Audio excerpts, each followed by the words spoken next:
Hello दोस्तों, नमस्कार। मैं भी एक आप सभी का बहुत बहुत स्वागत करता हूं एक और नए क्लास में। तो साथियों, जैसा कि एसएससी एमटीएस हवलदार का एग्जाम 4 फरवरी से शुरू हो रहे हैं, तो आज की इस क्लास में हम लोग एक ऐसा मॉडल क्वेश्चन पेपर को डिस्कस करेंगे जो कि आप अपने शिफ्ट को आसानी से क्रैक करने वाले हैं। और आपकी शिफ्ट में जो जीके, इंग्लिश, मैथ और रीजनिंग के क्वेश्चन पूछेंगे, बिल्कुल हूबहू वैसे ही प्रश्नों का पेपर आज की इस क्लास में डिस्कस करने वाले हैं। बेस्ट लेवल के 50 क्वेश्चन को डिस्कस करेंगे और आप सभी का टारगेट 50 क्वेश्चन में से 35 क्वेश्चन सही करने का होगा। तो साथियों, समय बहुत कम है, तो यहाँ से हम लोग अधिक से अधिक जीके, इंग्लिश, मैथ और रीजनिंग का प्रैक्टिस करेंगे, तभी हम अपने शिफ्ट में अच्छा स्कोर कर सकते हैं और हमारा पेपर भी बहुत अच्छा जाएगा। तो साथियों, जिस टाइप के हमेशा आपकी शिफ्ट में सवाल पूछे आएंगे, उसी लेवल और उसी पैटर्न पे सारे सवालों को इस क्लास में देखने वाले हैं। तो साथियों, सबसे पहले इस क्लास में हम लोग जीके से 25 क्वेश्चन को डिस्कस करेंगे और आपकी शिफ्ट में जीके से 25 क्वेश्चन पूछेंगे, तो आप ट्राई करिएगा कि 25 क्वेश्चन में से कम 20 से 21 क्वेश्चन सही हो। उसके बाद इंग्लिश में हम लोग आज की इस क्लास में केवल 14 प्रश्न को डिस्कस करेंगे, तो ट्राई करिएगा कि 14 प्रश्न में से कम 12 से 13 क्वेश्चन ठीक हो। उसके बाद रीजनिंग में कम से कम रीजनिंग और मैथ मिलाकर आपका कम से कम 9 से 10 सवाल हो। तो इतने क्वेश्चन इस क्लास में हम लोग डिस्कस करने वाले हैं। जो इंपॉर्टेंट सवाल है उन्हीं सवालों को इस क्लास में हम लोग डिस्कस करेंगे। ओके, तो चलिए इस मॉडल क्वेश्चन पेपर को डिस्कस करते हैं बहुत ही शानदार तरीके से। एक एक क्वेश्चन आप अपने शिफ्ट से पहले तैयार करेंगे। ओके, तो देखिए आज का पहला प्रश्न आपकी स्क्रीन पर ये रहा। भारतीय राज्य की कार्यकारी शक्ति किसमें निहित है? बताएंगे आप सभी। भारतीय राज्य की कार्यकारी शक्ति किसमें निहित होती है? तो ये राज्यपाल में होती है। पहले का सी ऑप्शन राइट आंसर है। अगला सवाल कॉल करिएगा क्वेश्चन नंबर सेकेंड को। महात्मा गांधी ने सविनय अवज्ञा आंदोलन किस वर्ष शुरू किया था? तो साथियों, महात्मा गांधी ने सविनय अवज्ञा आंदोलन किस वर्ष में शुरू किया था? तो ये 1930 में शुरू किया था। बी ऑप्शन राइट आंसर है। नेक्स्ट अगला सवाल कॉल करिए क्वेश्चन नंबर थर्ड को। इग्नाइटेड माइंड्स पुस्तक किसने लिखी है? बताएंगे आप सभी। इग्नाइटेड माइंड्स पुस्तक किसने लिखी है? तो एपीजे अब्दुल कलाम ने लिखी है इग्नाइटेड माइंड्स पुस्तक को। बी ऑप्शन राइट आंसर है। नेक्स्ट अगला सवाल कॉल करेंगे क्वेश्चन नंबर 4 को। एलिफेंटा की गुफाएं किस शहर में स्थित है? बताएंगे आप सभी। एलिफेंटा की जो गुफाएं हैं किस शहर में स्थित है? तो ये मुंबई शहर में स्थित है। सी ऑप्शन बिल्कुल राइट आंसर है।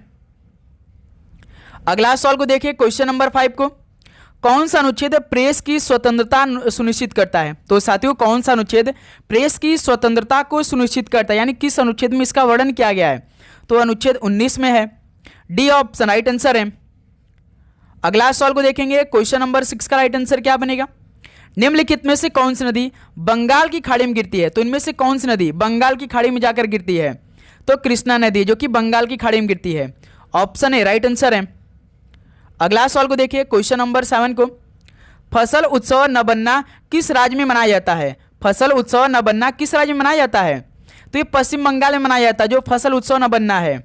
सी ऑप्शन राइट आंसर है। अगला सवाल को देखेंगे क्वेश्चन नंबर 8 को। देखनी नृत्य किस राज्य से संबंधित है? तो साथियों, देखनी नृत्य किस राज्य से संबंधित है? तो ये गोवा राज्य से संबंधित है जो देखनी नृत्य है। बी ऑप्शन राइट आंसर है। अगला सवाल को देखेंगे क्वेश्चन नंबर 9 को।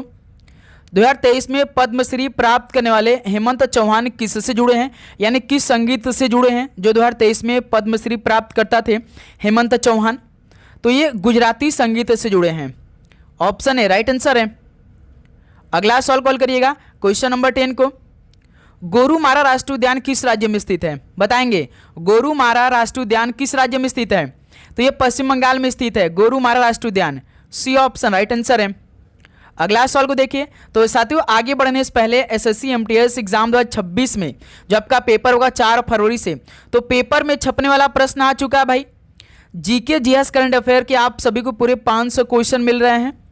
इंग्लिश में भी आप सभी को पूरे 500 क्वेश्चन मिल रहे हैं। ये जो टोटल 1000 क्वेश्चन है, आप अपने शिफ्ट में बैठने से पहले ये पूरे 500 question GK, GS, current affair का तैयार कर लिया और इंग्लिश के पूरे 500 क्वेश्चन तैयार कर लिया, तो समझिए आपकी तैयारी A1 की हो जाएगी, बहुत बेस्ट लेवल की हो जाएगी। क्योंकि जिस पैटर्न पे हमेशा सवाल पूछे आते हैं, प्लस उसको देखते हुए और एसएससी के नए पैटर्न पे जितने भी इंपॉर्टेंट क्वेश्चन हो सकता है आपकी शिफ्ट के, बिल्कुल नए सवाल इस टेस्ट में रखा गया है। हम आप सभी को लगभग पूरे 40 टेस्ट प्रोवाइड करेंगे। हर एक टेस्ट में आपको 25-25 क्वेश्चन मिलेगा। जैसे हम आप सभी से कह दें कि आपके सामने हम 1000 क्वेश्चन रख दे तो आप उसे याद करने में बहुत ज़्यादा समय लगा देंगे। इसलिए दोस्त मेरे, हम आपको केवल 25-25 क्वेश्चनों का 40 टेस्ट दे रहे हैं। भाई टेस्ट की यही खासियत है कि आप तुरंत एक टेस्ट का 25 क्वेश्चन तुरंत याद कर लेंगे, ज़्यादा समय आपका नहीं लगेगा। लेकिन जब आपके सामने 1000 क्वेश्चन आएगा तो आपको याद करने में बहुत ज़्यादा समय लगेगा। तो इसलिए दोस्त मेरे, एक दिन में आप यहाँ से कम 15-15 टेस्ट को लगाइए। यानी एक दिन में आप लगभग याद करिएगा कि 300 से 400 क्वेश्चन याद करिए। 2 से 3 दिन में आप समाप्त कर लेंगे इस टेस्ट को। 200-300 क्वेश्चन आप जीके का याद करेंगे और इंग्लिश का लगभग आप 200 क्वेश्चन एक दिन में याद करेंगे तो 1.5 या 2 दिन में समाप्त कर लेंगे इसे अच्छी तरीके से आप लोग। ये 1000 क्वेश्चन आप लास्ट 1 फरवरी तक कंप्लीट कर सकते हैं आप, यदि आप अच्छी तरीके से तैयार करते हैं तो। और इसको पढ़ के जाइए और अपने शिफ्ट में अच्छा स्कोर करिए भाई, बेस्ट टेबल के। और ये टेस्ट इस नंबर पे आपको मैसेज करना तो मिल जाएगा आपको। और ये टेस्ट मात्र भाई 50 रुपीज़ का होने वाला है। 50 रुपीज़ में बेस्ट टेबल के आपको 1000 क्वेश्चन मिलेंगे। इस नंबर मैसेज करिए, तुरंत टीम आपको प्रोवाइड करेगी, ज़्यादा समय बिल्कुल भी नहीं लगेगी। ध्यान रखिएगा आप लोग। श्री सैलम बांध किस नदी बनाया गया है? श्री सैलम बांध किस नदी बनाया गया है? तो ये कृष्णा नदी बनाया गया है। बी ऑप्शन राइट आंसर है। अगला सवाल को देखेंगे, क्वेश्चन नंबर 12 को। पूर्वी घाटी की सबसे ऊंची चोटी महेंद्रगिरी की ऊंचाई कितने मीटर की है? तो साथियों, पूर्वी घाटी की सबसे ऊंची चोटी महेंद्रगिरी की ऊंचाई कितने मीटर की है?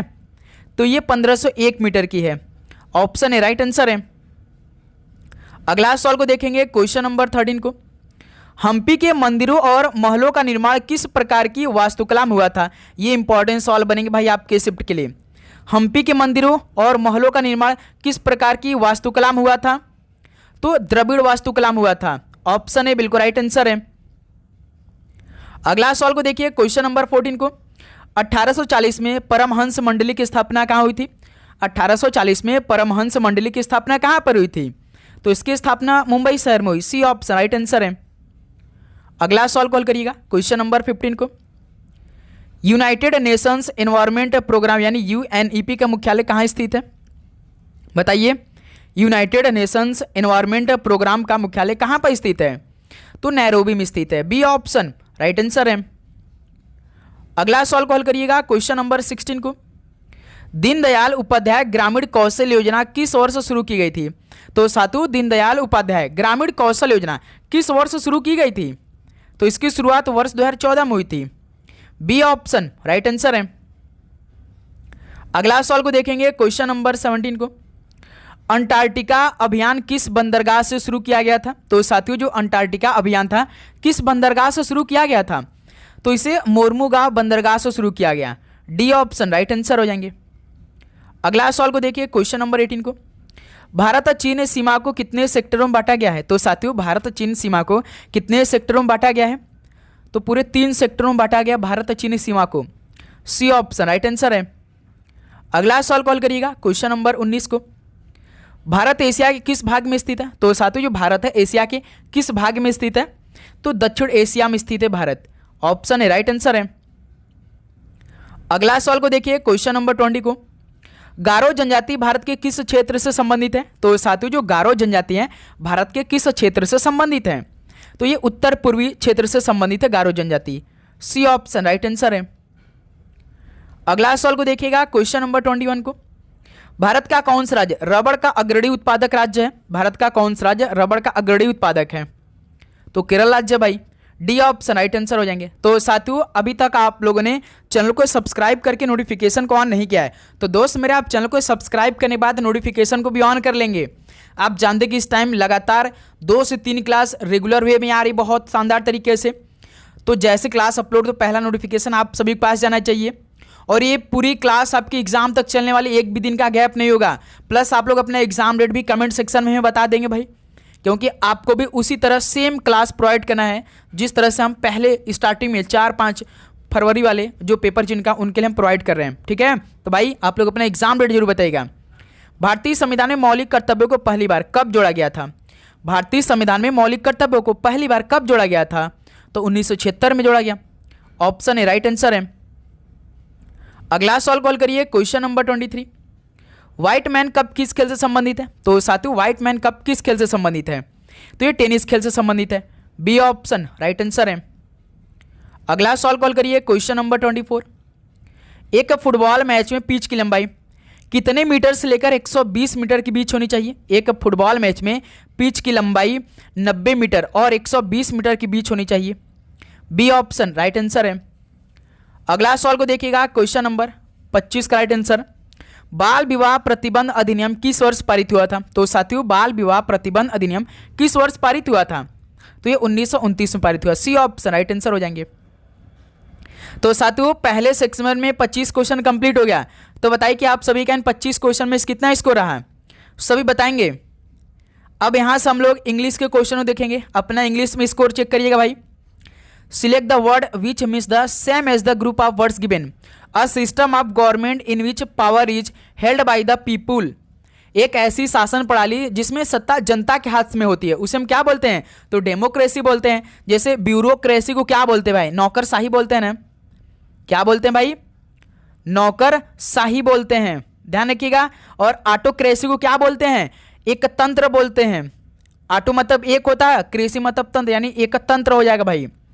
उसका डेमोक्रेसी, डेमोक्रेसी प्रजातंत्र तंत्र, जो एक तंत्र होती है, ऐसी एक शासन प्रणाली जिसमें सत्ता जनता के हाथों में होती है। तो इस सवाल का सी ऑप्शन डेमोक्रेसी बिल्कुल राइट आंसर हो जाएंगे। याद रखिए मोनार्ची हम लोग किसे बोलते हैं? जो साम्राज्य होता है, जो राजतंत्र होता है, ठीक है, ध्यान रखिएगा। तो इस सवाल का सी ऑप्शन राइट आंसर हो जाएंगे। अगला सवाल कॉल करिएगा, क्वेश्चन नंबर 27 को। Select the incorrectly spelled word. Solve करिए भाई, इनमें से कौन सा इनकरेक्टली स्पेल्ड वर्ड है? एड्रेस, पता, स्पेलिंग क्या होता है एड्रेस का? ADDRESS होता है भाई, लेकिन इसमें देखिए सिंगल डी दिया है, तो यही क्या हो जाएगा? इनकरेक्टली हो जाएगा। इवाक्यूट का मतलब क्या होता है? खाली होता है। इवाक्यूट का मतलब क्या होता है भाई? खाली होता है। एडवर्टीजमेंट मतलब क्या होता है? विज्ञापन, जो सूचना, ठीक है। और अपार्टमेंट मतलब क्या होता है? कमरा होता है, कक्ष होता है, कमरा, या आप कक्ष बोल सकते हैं। एडवर्टीज मतलब प्रचार होता है, ठीक है। इवाक्यूट मतलब खाली। तो पहला ऑप्शन एड्रेस का स्पेलिंग इनकरेक्ट है भाई, ध्यान रखिएगा। तो ऑप्शन ए राइट आंसर हो जाएंगे। अगला सवाल को देखिए, क्वेश्चन नंबर 28 को। Select the most appropriate antonym of the given word. Receive का बताइए, विलोम शब्द क्या हो गया? रिसीव का। रिसीव मतलब क्या होता है? प्राप्त करना होता है ना, प्राप्त करना, प्राप्त करना। तो इसका उल्टा क्या होगा? ऑब्टेन। ये तो ऑब्टेन भाई, ये तो इसका पर्यायवाची शब्द हो सकता है। ऑब्टेन मतलब भी क्या होता है? प्राप्ति करना होता है, ठीक है।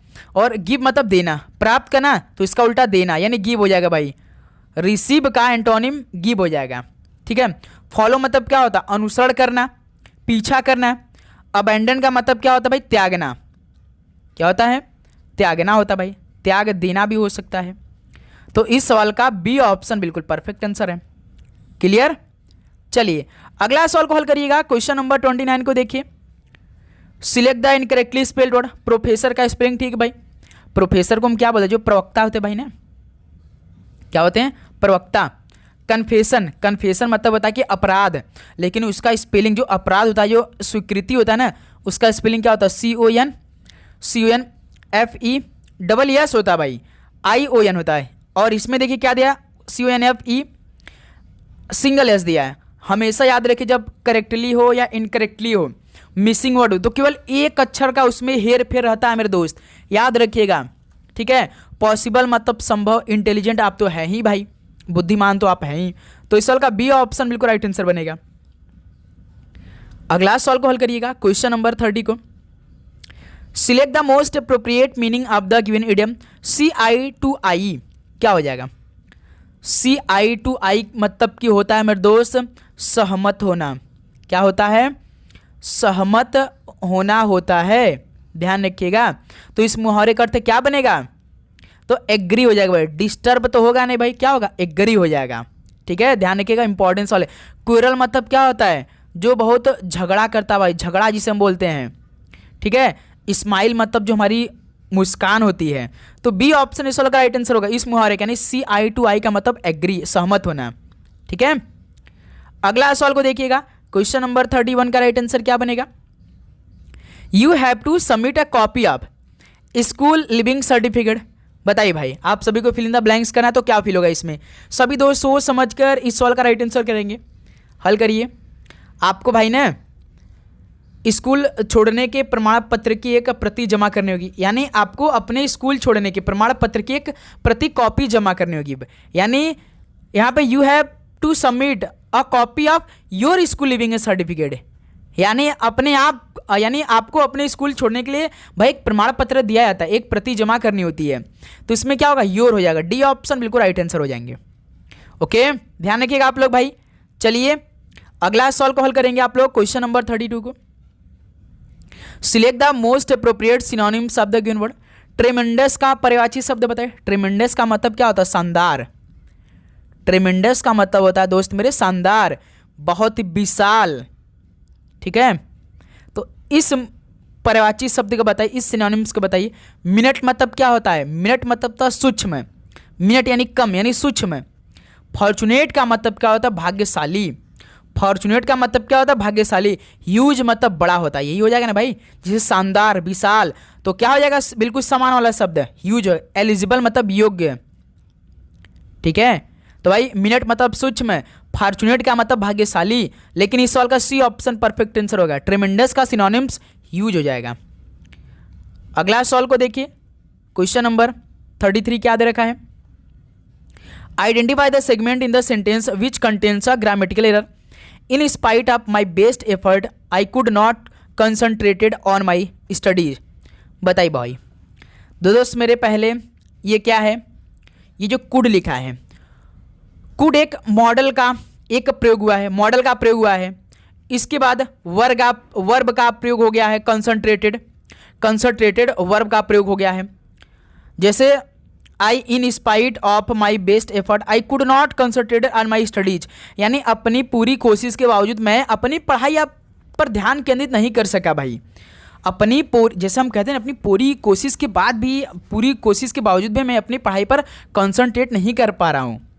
तो दोस्त मेरे यहीं से क्या हो जा रहा है? ये कुड नॉट कंसंट्रेटेड आपका इसमें ग्रामेटिकल एरर है। ठीक है, तो यही सी ऑप्शन आपका परफेक्ट आंसर हो जाएगा। ध्यान रखिएगा भाई। अगला सवाल को देखिए, question number 34। Select the most appropriate synonyms of the given word. Regular का बताइए पर्यायवाची शब्द क्या होगा? रेगुलर मतलब होता है लगातार। क्या होता है? लगातार आप बोल सकते हैं, नियमित बोल सकते हैं। एग्रीएबल का मतलब क्या होता है? सहमत होता है। बिल्कुल समान वाला शब्द बताना है। यूजुअल मतलब क्या होता है भाई? यूजुअल मतलब होता है प्रायः, यानी लगातार। नियमित तो यही हो जाएगा। रेगुलर का सिनोनिम्स क्या होगा? यूजुअल होगा। रिसेंट मतलब जैसे कि तुरंत का, हाल ही का। आधुनिक भी बोलते हैं भाई, रिसेंट मतलब। ठीक है, आधुनिक और हाल ही का। फेक मतलब नकली। तो भाई रेगुलर का यूजुअल होगा, बी ऑप्शन राइट आंसर है। अगला सवाल को देखिए, क्वेश्चन नंबर 35 को। Select the word which means the same as the group of words given. Drawings or writing scribbled on walls in public places. सार्वजनिक स्थानों पर दीवारों पर बनाए गए चित्र का या लेखन। भाई जैसे कोई किसी चीज का सार्वजनिक होता है तो उनकी दीवारों पर अब बनाए गए चित्र को देखते हैं या लेखन होता है ना, उसको क्या बोलते हैं? स्केच्ड। स्केच्ड का मतलब क्या होता है? रेखा चित्र। रेखा चित्र होता है? बिल्कुल नहीं। क्या होता है भाई? रेखा चित्र होता है। ठीक। ग्राफिटी बोलते हैं भाई, भित्ति चित्र बोलते हैं।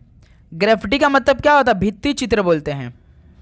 ठीक है, भित्ति चित्र बोलते हैं। तो इस सवाल का बी ऑप्शन बिल्कुल राइट आंसर हो जाएंगे। पोस्टर तो बोलेंगे ना भाई, विज्ञापन पत्र लगता है लेकिन कोई पेस्ट करके चिपकाता है ना। जैसे कोई हमारा विज्ञापन रहेगा तो हमें प्रचार करना है तो हम उसका पंपलेट बना लेते हैं, जाकर चिपका देते हैं, वो उसे हम पोस्टर बोल देते हैं। होर्डिंग का मतलब क्या होता है? विज्ञापन होता है जो बड़ा बड़ा होर्डिंग लगा रहता है, जिसके साइड साइड में टीने का लगा रहता है, उसे हम होर्डिंग बोलते हैं। तो इस सवाल का बी ऑप्शन राइट आंसर हो जाएगा। ओके, अगला सवाल को देखिए, क्वेश्चन नंबर 36 को। Select the most appropriate meaning of the given idiom. Be over the moon बताएंगे आप सभी। बी ओवर द मून का मतलब बहुत खुश होना भाई, अति प्रसन्न, यानी very pleased about something. C option बिल्कुल right answer. B over the moon यानी बहुत खुश होना भाई, अति प्रसन्न, यानी वेरी प्लीज्ड अबाउट समथिंग। अगला सवाल को देखिए, क्वेश्चन नंबर 37 सॉल्व करिए। Select the most appropriate word to fill in the blank. You studied mathematics in class 10th। You have not, you had not, you are not, did not. क्या होगा? तुमने 10वीं कक्षा में गणित पढ़ा था या नहीं पढ़ा था? You studied mathematics class 10th, did not you. D option perfect answer होगा भाई सेंटेंस के अकॉर्डिंग। ठीक है, ध्यान रखिएगा आप लोग। अगला सवाल कॉल करिए, क्वेश्चन नंबर 38। देखिए, select the most appropriate antonym of the given word. Prominent का विलोम शब्द क्या होगा? प्रोमिनेंट का मतलब होता है कि विशिष्ट। विशिष्ट को और हम क्या बोल सकते हैं? प्रसिद्ध। इनकॉन्स्पिकस का मतलब क्या होता है? तुच्छ होता है भाई। क्या होता है दोस्त मेरे? तुच्छ होता है। डेंजरस मतलब जो खतरनाक होते हैं। ये हो सकता है, नहीं हो सकता है। तो जैसे विशिष्ट प्रसिद्ध है तो इसका उल्टा क्या होगा भाई? इनकॉन्स्पिकस हो जाएगा। क्रेजी, जो क्रेजी बंदा होता है, जो थोड़ा सा पागल टाइप का, जो सनकी टाइप का होता है। एविडेंट मतलब प्रत्यक्ष। तो इस सवाल का ऑप्शन है बिल्कुल राइट आंसर होगा। ठीक है, चलिए भाई अगला सवाल को हल करेंगे, क्वेश्चन नंबर 39। 5 + 32 भागे 2 + 6 गुणा 2.5 का मान ज्ञात करिए। क्या बनेगा इस सवाल का राइट आंसर? देखिए, 5 + 32 भागे 2 + 6 गुणा 2.5, कितना आंसर आएगा? 2.5 है। तो यहाँ से 5 + 2 का भाग 32 में देंगे 16 बार में, प्लस 2.5 का गुणा 6 में करें, कितना आएगा? अच्छा, 15 30 का 0 3, 6 दूनी 12 3 15 आएगा, यानी 15। यहाँ पे 15 इसको जोड़ दीजिए, 15 16 31 31 5 36। कितने लोग का सी ऑप्शन है भाई? सी ऑप्शन बिल्कुल परफेक्ट आंसर है। ये तो इजी सवाल है, ये आपके पेपर का आया हुआ सवाल है भाई, ध्यान रखिएगा। अगला सवाल को देखिए, क्वेश्चन नंबर 40 को। 5 वर्षों के लिए 6% वार्षिक ब्याज दर पर उधारी की राशि 2500 पर साधारण ब्याज रुपीज में ज्ञात करिए। हल करिए दोस्त। सिंपल इंटरेस्ट बराबर क्या होता है? Principal into rate into time बटे में 100, ये फॉर्मूला होता है। प्रिंसिपल 2500 दे रखा है, रेट हमेशा परसेंटेज में, टाइम 5 वर्ष बटे में 100। डबल जीरो से डबल जीरो कैंसिल, 25 का 150, 25 का मल्टीप्लाई 6 में करेंगे 150, 150 पंजे 5 कितना? 15 75 यानी 750 हो जाएगा। 570 नहीं 750 होगा। 25 × 6 × 5 750। देखिए सी ऑप्शन दिया है, तो यही हमारा राइट आंसर भी हो जाएगा। क्लियर भाई आप सभी को? चलिए अगला सवाल को हल करेंगे आप सभी, क्वेश्चन नंबर 41। 68 और 91 के बीच स्थित अभाज्य संख्याओं का औसत कितना होगा? सबसे पहले आप सभी को 68 और 91 के बीच के सभी अभाज्य संख्या मालूम होना चाहिए। अभाज्य संख्या वो संख्या होती है जो केवल एक और अपने आप से घटे, प्राइम नंबर जिसे हम बोलते हैं दोस्त मेरे। कितना आएगा? जैसे 68 के बाद 69 70 71, एक अभाज्य संख्या होता है 73, 79, 83 और एक आपका 89 भी होता है क्या? 89, ठीक है ना। 87 नहीं होता, 87 कट जाता है। 3 दूनी 6, 29 या 87, 87 एक भाज्य संख्या है। तो ये इतनी होगी भाई 90 91, 90 91 तो एक भाज्य संख्या है। तो 68 से लेकर 91 के बीच में इतने आपके प्राइम नंबर हैं, यानी अभाज्य संख्या। इसको जोड़ा जाए, कितना आ रहा है? 9 3 12, 12 9 21, 21 3 24, 24 1 25 का 5 2 2, 8 8 16, 16 7 23, 23 7 30 37। एक सेकेंड में मेरे दोस्त, 5 आया भाई ना, कैरी 2 है हमारा। 8 8 16, 16 7 23, 23 7 30 7 37, 37 2 39, 395 टोटल कितनी संख्या? 5 से भाग कर दी, आंसर आ जाएगा 5 7 35, 5 9 45 यानी 79 आएगा भाई। 68 और 91 के बीच स्थित अभाज्य संख्याओं का औसत 79 आएगा, 79 आएगा। सी ऑप्शन बिल्कुल राइट आंसर है। क्लियर? चलिए अगला सवाल कॉल करेंगे, क्वेश्चन नंबर 42। कथन और निष्कर्ष वाला उत्तर दीजिए भाई आप सभी। सभी गाजर प्याज हैं, सभी गाजर, गाजर को हम जी से लिख रहे हैं। सभी गाजर प्याज हैं, प्याज को पी से लिख रहे हैं, ठीक है। कोई प्याज टमाटर नहीं है, यानी कोई प्याज टमाटर नहीं है, क्रॉस दे दीजिए। कथन तैयार हो चुका है। सवाल देखिए क्या पूछा है, निष्कर्ष क्या बोला है। क्या कोई गाजर टमाटर नहीं है? बताइए दोस्त मेरे आप लोग, क्या कोई गाजर टमाटर नहीं है? बिल्कुल बिल्कुल सही बात है। कथन के अनुसार तो यही निष्कर्ष है ना कि पहला में कि कोई गाजर क्या टमाटर नहीं है, क्योंकि गाजर ये है टमाटर, इनका रिलेशन ही नहीं बन रहा है, तो ये भी नहीं है भाई। यानी पहला हमारा निष्कर्ष अनुसरण करा है भाई कथन के अनुसार।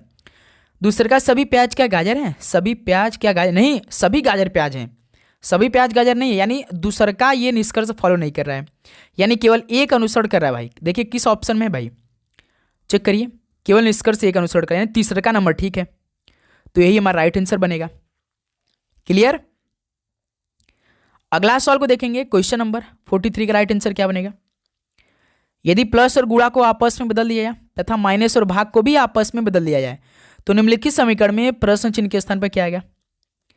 ये आपका समीकरण दिया है, प्लस गुणा की जगह बदलना है और माइनस भाग को आपस बदलना, यानी जहां गुणा होगा वहां पे प्लस, जहां पे गुणा होगा वहां पे प्लस, जहां प्लस होगा वहां पे गुणा, जहां माइनस होगा भाग, जहां भाग वहां पे माइनस, इस समीकरण में। तो चलिए पहले समीकरण को बना लेते हैं हम लोग अच्छे तरीके से। 55 गुणा है तो प्लस में, 16 माइनस है तो भाग में, भाग है तो माइनस में, प्लस है तो गुणा में, ये समीकरण तैयार। इसमें बॉडमस के नियम अप्लाई करिए। 55 प्लस 4 का भाग 16 में देंगे 4 बार, माइनस 7 21, 55 4 59 माइनस 21 कितना आएगा, 9 में से घटाएंगे तो 8, 5 में से 2 घटाएंगे 3 यानी 38, जो कि बी ऑप्शन बिल्कुल राइट आंसर है। क्लियर। चलेंगे अगला सवाल को देखेंगे, क्वेश्चन नंबर 44। इस सवाल को हल करिए भाई। देखिए, उस समुच्चय का चयन कीजिए जिसमें संख्याएं ठीक उसी प्रकार समित है जिस प्रकार दी गई समुच्चय संख्या संबंधित है। हल करिए भाई। इस सवाल का राइट आंसर क्या आएगा, पहले इन दोनों का आप लोग रिलेशन चेक करेंगे। जो ये दोनों रिलेशन देगा सेम रिलेशन पे आपको ऑप्शन भी चेक करना पड़ेगा, सेम रिलेशन पे। हल करिए, कितना आएगा इस सवाल का परफेक्ट आंसर। सभी इस सवाल का राइट आंसर निकालने का प्रयास करें। देखिए पहला आपका बॉक्स 18 3 54, तो इसको ए मान लीजिए, इसको बी मान लीजिए, इसको सी मान लीजिए। आपको ये सी वाला आंसर लाना होगा, सबसे बड़ा वाला। तो भाई आपको एक और काम करना है कि इसको आपको छोटे से बड़े ग्रुप में भी लिख लेना है। 3 18 54 को, 3 छोटा उससे बड़ा 18 उससे बड़ा 54, तो इसको ए कर लीजिए, इसको बी कर लीजिए, इसको सी कर लीजिए। अब आपको ए और बी का मदद लेकर ये सी आंसर लाना होगा। तो इसमें पहले 4 काम आपको करना पड़ा। एक तो पहला प्लस करके देखना है, दूसरा का माइनस करके, तीसरा का गुणा करके, चौथा भाग करके। इन्हीं चारों में से कोई ना कोई आ ही जाएगा। देखिए पहले हम ए बी को जोड़ेंगे, यानी 18 और 3 को जोड़ेंगे तो कितना आएगा 21। 21 से 54 कैसे बन सकता है, 21 में यदि हम 33 को जोड़ते हैं तो 54 बन जाएगा। तो इसी प्रकार हम दूसरे के बॉक्स को चेक कर लेते हैं, क्या सेम पैटर्न दिया है। तो 4 21 84, यदि हम इन दोनों को जोड़ते तो 25, 25 में यदि हम 33 को जोड़ेंगे तो कितना आएगा 58 आएगा। लेकिन यहाँ पे हमें तो 84 लगाना भाई, यानी प्लस वाला मेथड इसमें काम नहीं करेगा, प्लस वाला मेथड काम नहीं करेगा। अब प्लस वाला काम नहीं किया तो माइनस वाला भी नहीं कर सकते, गुणा वाला डायरेक्ट करते हैं हम लोग। देखिए 3 18 54, इन दोनों का गुणा करेंगे 54 डायरेक्ट है। यानी भाई इसमें रिलेशन क्या मिला है, ए इंटू बी किया तो हमारा सी मिल गया। यही पैटर्न है भाई, ने हमने 3 को ए माना था, 18 को बी माना था, इसको सी माना था, तो हमने 18 तीनों गुणा किया, यानी ए और बी का गुणा, तभी तो हमें सी आंसर मिला है। तो इसमें भी यही चेक करिए। देखिए 4 21 84, तो इन दोनों को गुणा करिए, 21 में 4 का गुणा करेंगे तो 84 हो जाएगा। तो यही पैटर्न मिला है, ए इंटू बी करने से सी हमें मिल जा रहा है, हमें यही आंसर लाना होता है भाई। तो सेम रिलेशन ऑप्शन में भी चेक करिए, ए बी करने से सी वाला मिल जा रहा है। 8 7 56, लेकिन 58 नहीं है। 8 चौका 32 39 है। 11 3 33 नहीं है। देखिए 14 2 28 वाला मिल गया, 2 14 28, इन दोनों को गुणा करिए ना, 14 गुणे 2 28, यानी ए इंटू बी किया, ए इंटू बी किया तो सी मिल गया हमें। तो ये हमारे डी ऑप्शन हो जाएंगे भाई। क्लियर भाई आप सभी को, यहाँ तक आप सभी को किसी प्रकार का डाउट बिल्कुल नहीं। तो इस सवाल का भाई डी ऑप्शन बिल्कुल परफेक्ट आंसर है। चलिए अगला सवाल को हल करेंगे, क्वेश्चन नंबर 45 को। देखें ये सवाल थोड़ा सा क्रिटिकल होने वाला है। स्पिन फास्ट स्लो को MM NN OO, fast skid slip को NN RRT, slip slow jump को RRM ZZ लिखा रहा है। पूछा कि इसका जंप का, देखें जंप का पूछा तो कॉमन चेक करेंगे, लेकिन जंप तो केवल एक में है, तीसरे वाले में, स्लिप स्लो जंप में है, लेकिन फास्ट स्किड स्लिप में जंप नहीं है, स्पिन फास्ट स्लो इसमें भी जंप नहीं, यानी हमारा कोड इनमें दोनों में नहीं मिलेगा। इनमें दोनों में हमारा कोड नहीं मिलेगा, जिसमें जंप रहेगा उसी में आंसर मिलेगा, यानी हमारा कोड इसमें मिलेगा, RR में, MM में, ZZ में, तीसरे वाले में जंप का कोड मिलेगा। तो हम क्या करेंगे भाई, एलिमिनेट कर देंगे। देखिए MM पहले वाले में है और तीसरे वाले में भी MM है, तो इसको हम हटा देंगे, एलिमिनेट कर देंगे। ऑप्शन में भी एलिमिनेट कर सकते हैं आप लोग, फिर देखिए डबल आर इसमें भी है, डबल आर इसमें है, तो इसमें को भी हम एलिमिनेट कर देंगे। अब जंप का कोड क्या बजेगा, डबल जेड, तो यही हमारा आंसर है जो कि डी ऑप्शन। क्लियर भाई, तो इस तरह से बिल्कुल परफेक्ट आंसर आ जाएंगे। एक तो तरीका ये है, दूसरा का तरीका जैसे हमसे क्या पूछा था, जंप का कोड, जंप का कोड पूछा था, आप चेक करेंगे जंप जिसमें रहेगा उसी में आंसर होगा। यानी जंप हमारा केवल इसी वाले कोड में होगा हमारा, या तो डबल आर आता, या तो डबल एम, या तो डबल जेड। न तो हमारा डबल एम आएगा, न तो डबल एन आएगा, डबल ओ, क्योंकि इसमें नहीं है भाई। तो ऑप्शन आप तुरंत काटिए, देखिए डबल एम को काट दीजिए क्योंकि पहले वाले में है, डबल एन को भी काट दीजिए। अब देखिए या तो डबल आर होगा, डबल जेड, लेकिन इसमें देखिए डबल आर है, इसमें ये वाला देखिए डबल आर है ना, तो डबल आर को भी काट दिए, बच रहा कौन, जेड। तो देखिए यही हमारा कोड हो जाएगा जो कि इसमें है भाई, स्लिप स्लो जंप में। तो इस तरह से आप सवालों को भी हल करते हैं। यहाँ से आप सभी का ये मेथड अप्लाई करेंगे तो टाइम आपका बचत होगा। सिंगल पूछेगा तब पर भी आपका इसमें टाइम बचत होगा। अगला सवाल को देखिएगा, क्वेश्चन नंबर 46 को हल करिए भाई। A B C D E F और जी एक वृत्ताकार मेज के चारों ओर केंद्र की ओर मुख करके बैठे हैं। ये सवाल थोड़ा सा क्रिटिकल होने वाला भाई, बहुत लंबा चौड़ा दिया है। 7 लोग को बैठा रहा है, ए से जी यानी 7 लोग को बैठाना है एक वृत्ताकार मेज में। 1 2 3 4 5 6 7। फिर से हम बनाएंगे भाई, थोड़ा सा इसे और बड़ा बनाते हैं भाई। 1 2 3 4 5 6 7। एक एक लाइन को पढ़ेंगे, एक एक लाइन को कंप्लीट कर देंगे। यफ जो है बी के बाएं से दूसरे स्थान बैठा है, तो दोस्त मेरे बी को यहाँ बैठा देते हैं। बी के बाएं से दूसरे स्थान पे यफ, यानी बायां बी का इधर होगा भाई, इधर तो राइट होगा ना भाई, क्योंकि ये वृत्त के केंद्र की तरफ देख रहा है, तो इसका राइट हैंड इधर ही होगा, लेफ्ट हैंड इधर ही होगा। तो बी के बाएं से दूसरे स्थान पे यफ बैठा है, तो बी का पहला तो खाली रहेगा, दूसरे के पे यफ बैठ गया, ठीक है। यफ जो है डी के बाएं से तीसरे स्थान बैठा है, डी के बाएं से तीसरे स्थान पे यफ बैठा है। अब डी को कहाँ बैठा दिया जाए भाई, तो डी को यहाँ बैठा देंगे, तभी तो डी के बाएं से तीसरे स्थान पे यफ बैठेगा। डी के बाएं के पहले स्थान पे बी बैठा है, दूसरे का खाली है, तीसरे का पे यफ बढ़ गया, ये भी लाइन पूरा हो गया। अब तीसरा का लाइन पढ़िए, बी जो है ना वो ई के ठीक दाएं बैठा है, तो यानी ई यहाँ हो जाएगा भाई। तभी देखिए ना, ई के जस्ट राइट साइड में बी बैठेगा, सवाल के अकॉर्डिंग ई के ठीक दाएं बैठा है बी, बी जो है ना वो ई के ठीक दाएं बैठा है, ये भी लाइन पूरा हो गया। उसका अगला लाइन पढ़िए, ए जो है ना वो ई के बाएं से तीसरे स्थान बैठा है, यानी अब देखिए ई के बाएं से तीसरे स्थान पे ए होना चाहिए। अब ए को कहाँ बैठा दिया जाए, ई के बाएं से, ई का बाएं में तो पहला पे एफ है, दूसरे का खाली है, तीसरे पे ए को बैठा है, यानी यहाँ ए हो जाएगा भाई, ये भी लाइन पूरा हो गया, ठीक। अब देखिए ए जो है ना वो जी के ठीक दाएं बैठा है, जी के ठीक दाएं ए बैठा है, यानी जी को हम यहाँ बैठा देंगे। जी के ठीक राइट साइड में ए हो गया इधर में, ठीक। अब एक खाली बच रहा है, कौन यहाँ पर नहीं बैठा है, ए बैठ चुका, बी, सी नहीं बैठा, तो सी को यहाँ बैठा दिए, सवाल पूरा हो गया। लास्ट लाइन में देखिए सवाल क्या पूछा, ई के सापेक्ष में यफ का स्थान क्या है। सवाल पूछा ना कि लास्ट लाइन में देखिए ई के सापेक्ष में यफ का स्थान क्या है। सी के ई के सापेक्ष में, ई के सापेक्ष में यफ का स्थान भाई इसके ठीक बाएं साइड में है, ठीक बाएं साइड, यानी पहला ऑप्शन हो जाएगा भाई। ई के सापेक्ष में यफ का स्थान क्या है भाई, ई के जस्ट लेफ्ट में यफ ही बैठा है ना, देखिए ई के ठीक दाएं में तो बी बैठा है, लेकिन यफ का पूछा है, तो ई के ठीक कौन बैठा है भाई, बाएं में यफ बैठा है, तो ऑप्शन इस सवाल का राइट आंसर हो जाएंगे। 46 का ऑप्शन इस सवाल का बिल्कुल राइट आंसर हो जाएंगे।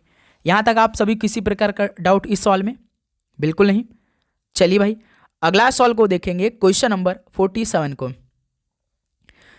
एक निश्चित कोड भाषा में ट्रेन वाज लेट को CH PX ZT के रूप में कोडबद्ध किया जाता है, और जर्नी बाई ट्रेन को FK ZT BU के रूप में कोडबद्ध किया जाता है। दी गई भाषा में ट्रेन को किस प्रकार कोडबद्ध किया जाएगा। तो यहाँ से आप सभी से ट्रेन का कोड पूछ दिया है भाई, ट्रेन का कोड बनाइए, कॉमन चेक करिए। देखिए ट्रेन पहले वाले में भी है और दूसरे के वाले में ट्रेन है, इसका मतलब कि ट्रेन कॉमन मिल गया तो इनके कोड में भी कोई ना कोई कॉमन मिल जाएगा। देखिए पहले वाले में ZT है, दूसरे के वाले में भी ZT है, यानी ट्रेन का कोड क्या हो जाएगा, ZT हो जाएगा, जो कि पहला ऑप्शन बिल्कुल राइट आंसर हो जाएंगे। यहाँ तक आप सभी किसी प्रकार का डाउट बिल्कुल नहीं।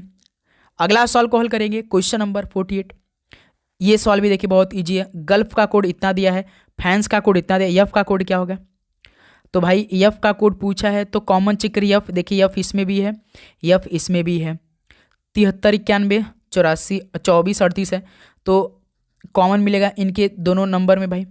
कौन सा नंबर कॉमन दिखा, देखिए 3 इसमें भी है पहले वाले में और दूसरे के वाले में 3 है, तो यफ का कोड क्या हो जाएगा 3 हो जाएगा, जो कि सी ऑप्शन बिल्कुल राइट आंसर हो जाएंगे। क्लियर। अगला सवाल को हल करेंगे, क्वेश्चन नंबर 49 को। अंग्रेजी वर्णमाला क्रम के आधार पर दी गई श्रृंखला में प्रश्न चिन्ह के स्थान पर क्या आना चाहिए? RVQ, OSN, LPK, IMH question mark. हल करिए भाई। जब अक्षरों का श्रृंखला है तो हमने आपको क्या बताया, आप सभी को केवल पहले अक्षर का रिलेशन निकालना है। देखिए पहले R, फिर O, फिर L, फिर I, हर एक अक्षर का code R18, O15, L12, I9। 18 से 15 -3 हुआ है, 15 से 12 -3 हुआ है, 12 से 9 -3, यानी इसमें -3, तो 9 में से 3 को घटा देंगे 6, 6 पे यफ आता है, यानी जो हमारा आंसर मिलेगा वो यफ से मिलेगा, यानी पहला ऑप्शन देखिए। और कोई भी ऑप्शन यफ से शुरुआत नहीं किया है, एक तो जे से शुरुआत किया और सी और डी ई से शुरुआत किया है, तो हमारा केवल पहला ही अक्षर चेक करने से हमारा आंसर मिल चुका है भाई। तो आप सभी को इसी तरह करना है, यदि पहले अक्षर से नहीं मिलता तो इतना तो क्लियर हो जाता ना कि हमारा यफ से स्टार्ट आंसर होगा। उसी प्रकार दूसरे क्या कोड निकाल लीजिए, VS, P और M का। देखिए VS, P, M, इनका कोड करिए, V22, S 19, P 16, M 13। इसमें भी -3 हुआ है, इसमें भी -3 हुआ है, कोई भी लॉजिक लग सकता है भाई। इसमें -3 लगा है, 13 से 3 घटाएंगे 10, 10 पे J। देखिए एफ जे दिया है ना, तो यही ऑप्शन हो जाएगा। चलिए भाई लास्ट क्वेश्चन आज के इस मॉडल क्वेश्चन पेपर का हल करिए। दी गई श्रृंखला में प्रश्न चिन्ह के स्थान पर क्या आना चाहिए?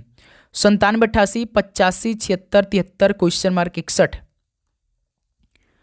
97, 88, 85, 76, 73, इसके बाद वाली संख्या में चाहिए 97 से 88, यानी इसमें क्या हुआ भाई, -9 हुआ है ना।